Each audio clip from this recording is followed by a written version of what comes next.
Hey Sunshines, thank you for watching. We'll be discussing fitness, fashion, and how to focus on greatness. Be sure to subscribe and click the notification bell. It's always sweet to receive homemade gifts for birthdays, holidays, or other occasions, just to be creative and make someone feel special. Now, whether it's Christmas gifts or birthday fun, these gifts are sure to make a statement. They're just as much fun to make as they are to give.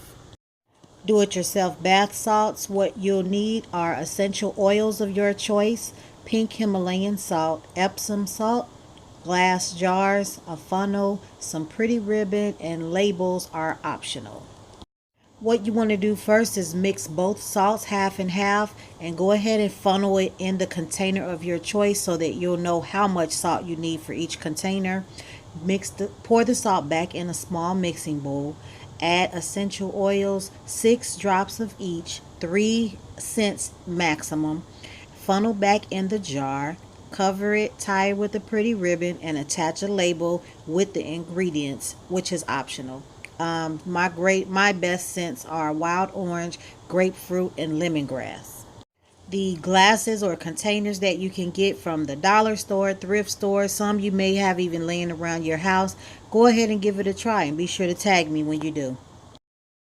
Personalized mugs. Now this is a very simple gift idea. It's great even if you want to create some for yourself. Just buy some white mugs, thrift store, dollar store, Walmart, or wherever you may see a plain white mug. You'll need colorful Sharpies.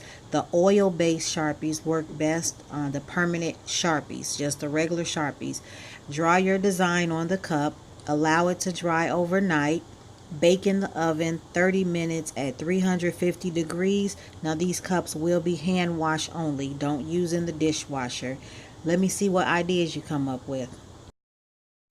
Cookie and brownie mix. You're going to use a mason jar. Any type of decoration that you want to use on the outside as far as labels and ribbons is definitely your choice. Don't make this complicated. Use your favorite cookie recipe. What you want to do is include all the dry ingredients in the cup and put the recipe on the outside for them to follow. So those were a few do-it-yourself gift ideas that I have. I'll try to add a few as we get closer to the holiday season, but be sure to comment, subscribe, and click the notification bell so you'll know when I upload more.